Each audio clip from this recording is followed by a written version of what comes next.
नमस्कार दोस्तों, welcome to success power classes. दोस्तों, आज है 11 मई। आइए पढ़ते हैं आज के करंट अफेयर से संबंधित कुछ महत्वपूर्ण प्रश्न। क्वेश्चन नंबर 1 है, संयुक्त राष्ट्र द्वारा द्वितीय विश्व युद्ध के दौरान अपनी जान गंवाने वालों के लिए स्मरण और सामंजस्य का समय कब मनाया जाता है? ऑप्शन है 5 मई और 6 मई को, 6 मई और 7 मई, 7 मई और 8 मई, 8 मई और 9 मई। दोस्तों, यदि आपको इस प्रश्न का उत्तर पता है तो आप अपना आंसर कमेंट बॉक्स में दे सकते हैं। इस प्रश्न का सही उत्तर हो जाएगा ऑप्शन नंबर 4, 8 मई और 9 मई को संयुक्त राष्ट्र जो है यह दिवस मनाता है। जो लोग द्वितीय विश्व के दौरान अपनी जान गंवाए थे उनकी याद में यह दिवस मनाता है। पढ़ते हैं इसके बारे में। संयुक्त राष्ट्र यूएन का 2 दिवसीय वैश्विक अवलोकन है जो प्रत्येक वर्ष 8 और 9 मई को होता है। यूएन का फुल फॉर्म क्या होता है? United nation. इसे द्वितीय विश्व युद्ध के दौरान अपनी जान गंवाने वालों के लिए स्मरण और सामंजस्य के समय के रूप में माना जाता है या जाना जाता है।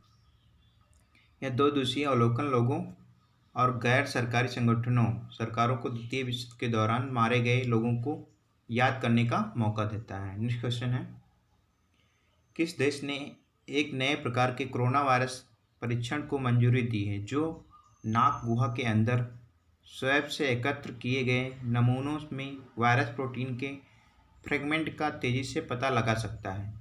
ऑप्शन है चीन, यूएसए, इटली, इजराइल। इस प्रश्न का सही उत्तर हो जाएगा ऑप्शन नंबर 2। यूएसए ने क्या किया है? एक परीक्षण का मंजूरी दी है जो नाक गुहा के अंदर स्वैब से एकत्र किए गए नमूनों से वायरस प्रोटीन के फ्रेगमेंट का तेजी से पता लगा सकता है। पढ़ते हैं इसके बारे में। अमेरिकी नियामकों ने एक नए प्रकार के कोरोना वायरस परीक्षण को मंजूरी दी है। फूड एंड ड्रग एडमिनिस्ट्रेशन ने क्विडल कॉर्पोरेशन ऑफ सैन डिएगो द्वारा विकसित एंटीजन परीक्षणों के लिए आपातकालीन प्राधिकरण की घोषणा की है। परीक्षण तेजी से नाक गुहा के अंदर स्वैब से प्राप्त नमूनों वायरस प्रोटीन के फ्रेगमेंट का पता लगा सकता है। एंटीजन परीक्षण एफडीए द्वारा अधिकृत होने वाला तीसरा परीक्षण है। यूएसए की राजधानी क्या है? Washington DC. वहाँ की मुद्रा क्या है? अमेरिकी डॉलर। नेक्स्ट क्वेश्चन है, मई 2020 में किसने ऑटो सेक्टर पर कोविड-19 के प्रभाव पर एसआईएएम संस्थान के सदस्यों के साथ वीडियो कॉन्फ्रेंसिंग के माध्यम से बैठक की? ऑप्शन है रविशंकर प्रसाद, जगत प्रकाश नड्डा, रामविलास पासवान, नितिन गडकरी। दोस्तों, इस प्रश्न का सही उत्तर हो जाएगा ऑप्शन नंबर 4। ऑप्शन नंबर 4, केंद्रीय परिवहन और राजमार्ग मंत्री नितिन गडकरी ने वीडियो कॉन्फ्रेंसिंग के माध्यम से इस बैठक को अटेंड किया। पढ़ते हैं इसके बारे में। केंद्रीय सड़क परिवहन और राजमार्ग और एमएसएम मंत्री नितिन गडकरी ने ऑटो सेक्टर पर कोविड-19 के प्रभाव पर एसआईएएम संस्थान के सदस्यों के साथ वीडियो कॉन्फ्रेंसिंग के माध्यम से 7 मई को एक बैठक की। उन्होंने बताया कि उन्होंने अगले 2 वर्षों में 15 लाख करोड़ रुपए की सड़कों के निर्माण का लक्ष्य रखा है। उन्होंने बताया कि अगले 2 साल में 15 लाख करोड़ रुपए की सड़कों के लिए उन्होंने अपना लक्ष्य रखा है। मंत्रालय रियायत के साथ सभी मध्यस्थता मामलों को पूरा करने के लिए ओवर टाइम काम कर रहा है। मंत्रालय क्या कर रहा है? ओवर टाइम काम कर रहा है। नेक्स्ट क्वेश्चन है, मई 2020 में निम्नलिखित में से किसने देश भर के राज्य सहकारी बैंकों एसटीसीबी और क्षेत्रीय ग्रामीण बैंकों आरआरबी को 12,767 करोड़ रुपए जारी किया है? ऑप्शन है सेबी, नाबार्ड, एसबीआई, एनएचबी। दोस्तों, यदि आपको इस प्रश्न का उत्तर पता है तो आप अपना आंसर कमेंट बॉक्स में दे सकते हैं।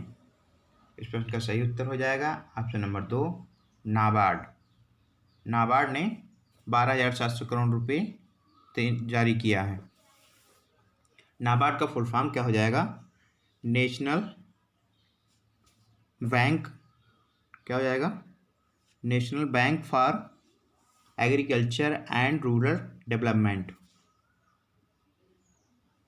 पढ़ते हैं इसके बारे में। National bank for agriculture and rural development, NABARD ने देश भर के राज्य सहकारी बैंकों, एसटीसीबी और क्षेत्रीय ग्रामीण बैंकों को 12,767 करोड़ रुपए दिए हैं। ऐसा लॉकडाउन के दौरान किसानों को ऋण देने के लिए इनके संसाधनों को बढ़ाने के लिए किया गया है। किसके लिए किया गया है? किसानों को ऋण देने और संसाधनों को बढ़ाने के लिए किया गया है। देश में 33 एसटीसीबी और 45 आरआरबी हैं। नेक्स्ट क्वेश्चन है, पेरिस स्थित अंतर्राष्ट्रीय ऊर्जा एजेंसी आईईए के अनुसार भारत के 40 दिनों की लंबे लॉकडाउन के परिणाम स्वरूप देश की ऊर्जा मांग में कितने प्रतिशत गिरावट हुई है? ऑप्शन है 20%, 25%, 30%, 35%। इस प्रश्न का सही उत्तर हो जाएगा ऑप्शन नंबर 3, 30%। 30% लॉकडाउन के दौरान ऊर्जा मांग में गिरावट हुई है। पढ़ते हैं इसके बारे में। पेरिस स्थित अंतर्राष्ट्रीय ऊर्जा एजेंसी के अनुसार भारत की 40 दिनों की लंबी लॉकडाउन में देश की ऊर्जा में 23% गिरावट हुई है। 30%। आईईए का फुल फॉर्म क्या हो जाएगा? International energy agency. भारत की परिवहन ईंधन मांग में कमी आई है। हालांकि घरेलू रसोई गैस की मांग में वृद्धि हुई है। इस टाइम क्या हुआ है? परिवहन ईंधन मांग में कमी आई क्योंकि परिवहन ज़्यादा चल नहीं रहे थे। इससे रिफाइनरी इकाइयों लगभग आधी क्षमता से संचालित हो रही हैं। नेक्स्ट क्वेश्चन है, निम्नलिखित में से कौन मध्याह्न भोजन राशन प्रदान करने वाला पहला राज्य बन गया है? ऑप्शन है बिहार, मध्य प्रदेश, पंजाब, आंध्र प्रदेश। इस प्रश्न का सही आंसर हो जाएगा ऑप्शन नंबर 2। मध्य प्रदेश सरकार ने क्या किया है? मध्याह्न भोजन राशन प्रदान करने वाला पहला राज्य बना है। मध्य प्रदेश की राजधानी क्या है? भोपाल। क्या है? भोपाल है। अभी वहाँ पे शिवराज सिंह चीफ मिनिस्टर हैं, वहाँ के सीएम हैं। इससे पहले वहाँ पे कांग्रेस की सरकार थी। पढ़ते इसके बारे में। मध्य प्रदेश मध्याह्न भोजन राशन प्रदान करने वाला पहला राज्य बन गया है। स्कूली बच्चों को मध्याह्न भोजन उपलब्ध कराने के लिए राज्य सरकार द्वारा प्राथमिक और माध्यमिक स्कूल के 66,27,000 छात्रों के माता पिता के बैंक खाते में 117 करोड़ रुपए ऑनलाइन हस्तांतरित किए गए हैं। इसके अलावा डोर टू डोर मिड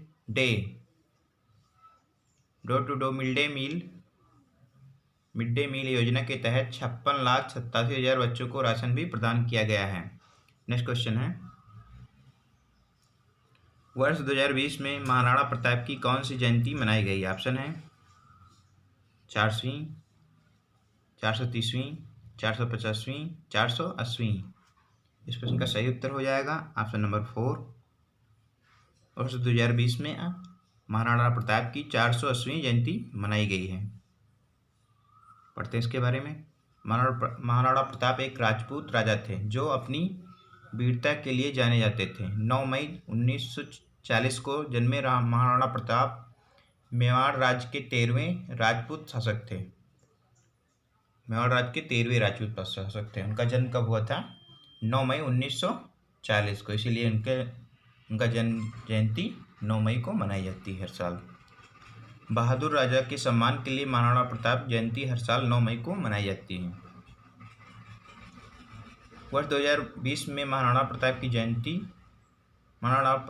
480वीं जयंती थी। उनके माता पिता मेवाड़ के राजा उदय सिंह द्वितीय और उनकी रानी जयवंता बाई थी। उनके पिता का नाम क्या था? उदय सिंह, और माता का नाम जयवंता था। नेक्स्ट क्वेश्चन है, WHO और संयुक्त राष्ट्र की डाक एजेंसी ने चेचक उन्मूलन की किस वर्षगांठ पर एक स्मारक डाक टिकट जारी किया है? ऑप्शन है 20, 30, 40, 50। इस प्रश्न का सही उत्तर हो जाएगा ऑप्शन नंबर 4। 40वीं वर्षगांठ पे डाक टिकट WHO ने जारी किया है। WHO का फुल फॉर्म क्या हो जाएगा? World health organization. पढ़ते हैं इसके बारे में। WHO और संयुक्त राष्ट्र की डाक एजेंसी ने चेचक के उन्मूलन की 40वीं वर्षगांठ पर एक स्मारक डाक टिकट जारी किया है। मई 1980 में 33वीं विश्व स्वास्थ्य सभा ने अपनी आधिकारिक घोषणा जारी की थी। दुनिया और उसके सभी लोगों ने चेचक से मुक्त पा ली। स्टाम्प चेचक से लड़ने में वैश्विक एकजुटता को श्रद्धांजलि है। यह स्टाम्प किस लिए है? चेचक से लड़ने के लिए वैश्विक एकजुटता को श्रद्धांजलि है और एक साथ काम करने वालों के लिए लोगों को सम्मान प्रदान करता है। नेक्स्ट क्वेश्चन है, internet and mobile association of India digital in India report में सामने आए आंकड़ों के अनुसार नवंबर 2019 तक शहरी क्षेत्रों की तुलना में ग्रामीण क्षेत्रों में कितने प्रतिशत अधिक इंटरनेट उपयोगकर्ता थे? ऑप्शन है 6%, 8%, 10%, 12%। दोस्तों, यदि आपको इस प्रश्न का उत्तर पता है तो अपना आंसर कमेंट बॉक्स में दे सकते हैं। इस प्रश्न का सही उत्तर हो जाएगा 10%। 10% उपयोगकर्ता जो है शहरी क्षेत्र की अपेक्षा में ग्रामीण क्षेत्र में अधिक थे। पढ़ते हैं इसके बारे में।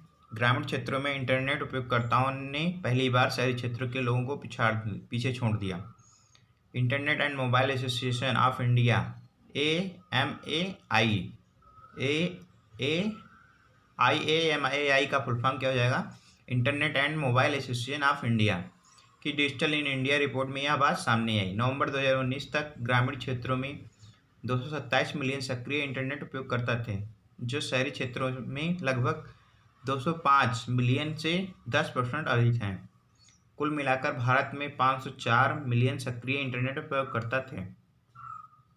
नेक्स्ट क्वेश्चन है, मई 2020 में पटांडा कुटप्पा का निधन हो गया।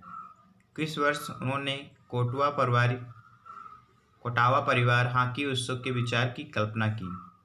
ऑप्शन है 1995 में, 1997 में, 1999 में, 2001।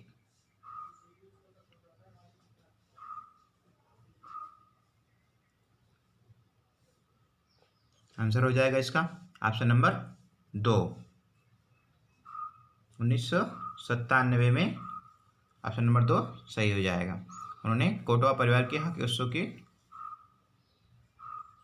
कल्पना की। पढ़ते हैं इसके बारे में। कोटवा परिवार के लिए विशेष रूप से विश्व प्रसिद्ध कटन्नी फैमिली हॉकी टूर्नामेंट की स्थापना करने वाले पटांडा कुटप्पा का मई 2020 में निधन हो गया। उन्होंने 1997 में कोटावा फैमिली हॉकी उत्सव के विचार की कल्पना की। औसतन 250 परिवार टूर्नामेंट के लिए अपनी टीम भेजते हैं, जो आमतौर पर हर वर्ष अप्रैल-मई के महीने में खेली जाती है। नेक्स्ट क्वेश्चन है, मई 2020 में किस राज्य ने 1 वर्ष के लिए गेरा ब्रांड पान मसाले के निर्माण, बिक्री और भंडारण पर प्रतिबंध लगा दिया है, जिससे इसमें कहा गया है कि इन उत्पादों में से एक रसायन होता है जो हृदय के लिए हानिकारक है? ऑप्शन है झारखंड, बिहार, उत्तर प्रदेश, हरियाणा। दोस्तों, इस प्रश्न का आंसर हो जाएगा ऑप्शन नंबर 1, झारखंड। झारखंड सरकार ने गेरा ब्रांड पान मसालों के निर्माण, बिक्री और भंडारण पर प्रतिबंध लगा दिया है, जिसमें ये कहा गया है कि इन उत्पादों में एक ऐसा रसायन होता है जो हृदय को नुकसान पहुंचाता है, हृदय के लिए हानिकारक है। महाराष्ट्र और बिहार के बाद यह तीसरा राज्य है जिसने गेरा ब्रांड पान मसाले के निर्माण, बिक्री और भंडारण पर प्रतिबंध लगाया है। पढ़ते हैं इसके बारे में। झारखंड सरकार ने गेरा ब्रांड के पान मसाले के निर्माण, बिक्री और भंडारण पर प्रतिबंध लगाते हुए कहा है कि इन उत्पादों में एक ऐसा रसायन होता है जो हृदय के लिए हानिकारक है। इस आदेश का कोई भी उल्लंघन खाद्य और सुरक्षा मानक अधिनियम 2006 भारतीय दंड संहिता की उचित धाराओं के तहत दंडनीय होगा। अगर कोई इस नियम का उल्लंघन करेगा तो उसको खाद्य सुरक्षा और मानक अधिनियम 2006 और भारतीय दंड संहिता की उचित धाराओं के साथ में उसको दंड भुगतना होगा। महाराष्ट्र, बिहार के बाद में यह झारखंड जो है तीसरा राज्य बन गया है जिसने इस पर प्रतिबंध लगाया है। नेक्स्ट क्वेश्चन है, कोविड लॉकडाउन अवधि के बाद मध्यम अवधि की प्रतिक्रिया पर सरकार को सलाह देने के लिए किस राज्य ने भारतीय रिजर्व बैंक के पूर्व गवर्नर श्री रंगराजन की अध्यक्षता में एक उच्च स्तरीय समिति का गठन किया है? ऑप्शन है तमिलनाडु, गुजरात, तेलंगाना, बिहार, पंजाब। इस प्रश्न का सही उत्तर हो जाएगा ऑप्शन नंबर 1, तमिलनाडु। तमिलनाडु सरकार ने क्या किया है, कोविड लॉकडाउन अवधि के बाद मध्यम अवधि प्रक्रिया पर सरकार को सलाह देने के लिए भारतीय रिजर्व बैंक के पूर्व गवर्नर श्री रंगराजन राम को अध्यक्षता में एक उच्च स्तरीय समिति का गठन किया है। पढ़ते हैं इसके बारे में। तमिलनाडु सरकार ने भारतीय रिजर्व बैंक के पूर्व गवर्नर श्री रंगराजन की अध्यक्षता में एक उच्च स्तरीय समिति का गठन किया है। इसका गठन सरकार को कोविड-19 लॉकडाउन अवधि के बाद मध्यम अवधि की प्रतिक्रिया पर सलाह देने के लिए किया गया है। वर्तमान